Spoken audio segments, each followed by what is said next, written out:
Պարոն Բազարյան, ինչ կասեք հայոց ցեղասպանության զոհերի հիշատակը միայն ոգեկոչելը բավարար է, թե պետք է նաև հայոց ցեղասպանության հարցը օրակարգում պահել, ոչ թե իշխանությունների նման հայտարարել, որ առաջնային չի այս պահին։ Ուրեմն հայոց ցեղասպանության հարցը միշտ էլ պետք է օրակարգում պահել։ Աշխարհի ավելի քան 35 խոշոր երկրներ ճանաչել են հայոց ցեղասպանությունը եւ դատապարտել են։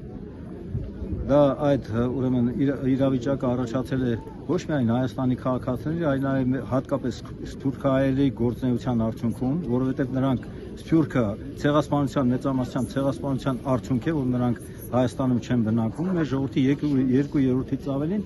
ապրում են սփյուռքում, դրսում են ապրում։ Ուրեմն բնականաբար մենք պետք է օրակարգում պահենք ցեղասպանության ուրեմն իրականությունը ցեղասպանության վերաբերյալ եւ պետք է հասնենք այն բանին, որ աշխարհի այն երկրները, որոնք ճանաչել եւ դատապարտել են ցեղասպանությունը, ճնշում գործադրեն Թուրքիայի վրա, որպեսզի նրանք էլ ուրեմն ճանաչեն ցեղասպանությունը եւ մեզ նրանք պետք է փոխհատուցեն որոշակի տարածքով, որովհետև այլ կերպ նրանք չեն կարող փոխհատուցել։ Ցեղասպանության միջոցով նրանք զավթել են մեր հայրենիքի գրեթե 80%-ը։ Հիմա կասեն Արցախը չկարողացանք պահել, ինչ ենք պահանջում։ Արցախը չկարողացանք պահել, որովհետև Նիկոլ Փաշինյանն էր հանդիսանում գերագույն գլխավոր հրամանատար հայկական զինված ուժերի,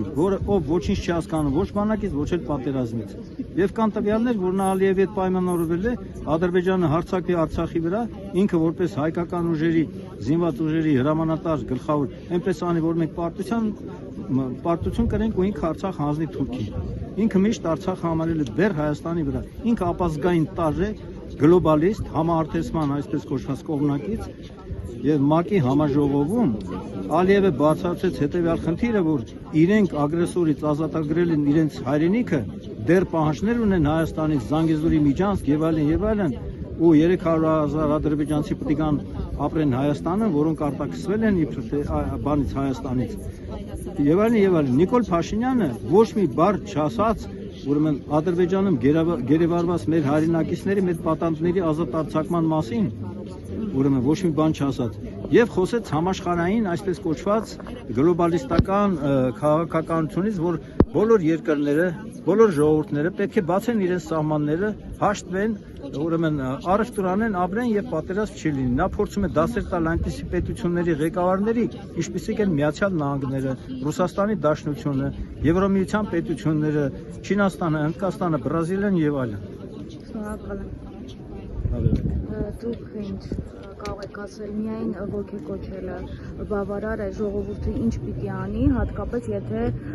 ուրացման քաղաքականություն է տեսնում։ Այո, մենք